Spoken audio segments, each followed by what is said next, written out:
Alright YouTube, time for another general garden update because even though it's going to turn a little bit more chilly for about the next week or 5 or 6 days or so, I've got to show this off while the weather cooperates. We just had a thunderstorm go through an hour ago, so I couldn't do anything earlier. But this bed, you can sort of see it a little bit better now that it's been rained on.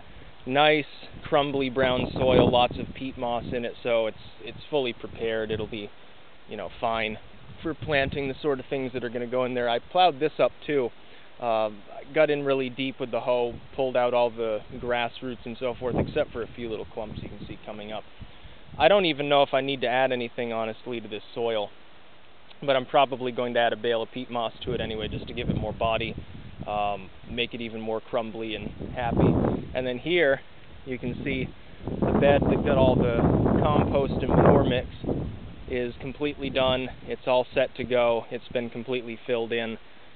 It's quite deep as well, and basically I just need to sort of go through and rake it up, spread it out, mix it up really finely, and it'll be fine for the sort of things that are being planted in here. Essentially, some of the chamomile that's coming up transplanted in here, along with some perennials and a few herbs. It's going to be like a cottage garden, which is what I wanted to make it in the past. And I actually tilled this a second time today and removed the last of the sort of scragglers as far as the plants I didn't want in here, and cut down the brush. You can see the sedum. I chopped all the dead flower heads off and so forth.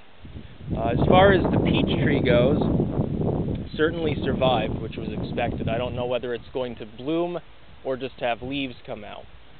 If it has just leaves, obviously you don't get any peaches, but I already put the fertilizer spikes in.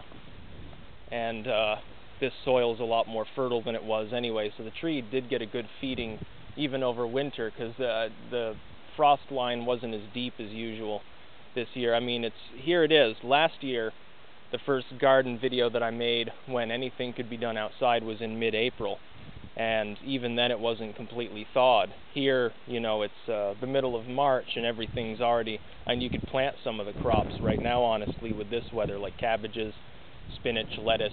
In theory, you could plant it now and it'd be just fine. On to the big garden. Still haven't done this, but Ace Hardware does have their cheaper humus and compost mix in. It's like 99 cents a bag, so I think I can get probably 60 or 70 bags and pile it in there for a fraction of the price of using the more expensive stuff. It's not quite as good. It's got some pebbles and, little odds and ends in it. Sometimes weeds come up because it's not as properly made. But all I'm doing here is adding body to the soil anyway. I've got to transplant all these little chamomile plants you see here out. They're already, you can see how much bigger they are even from a few days ago. They have begun to grow. And they're a perennial. This is Roman chamomile. And it'll come back from seed everywhere. And there are little tiny plants of it all over the garden, except where I've tilled them out. Over here it's basically been overrun with chamomile, honestly, and there are probably too many of them to actually I'll have to transplant them in chunks, 3 or 4 plants a piece, and they'll survive in that manner. Actually, you can see the charcoal, the soil that's gotten charcoal amendment. I need to fully charcoal this before I add the probably peat moss to it. The other possibility is, of course, I can mound the good soil up and put in squash or tomatoes here, and I don't need the entire bed to be worked.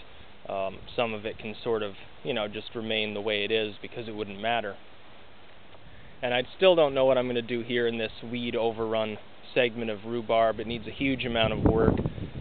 Might not get to it till fall, honestly. I keep hoping to do something with it, but this year I finally got this backside done, and this has been plowed up too, so it looks really nice. This has been sort of tilled up.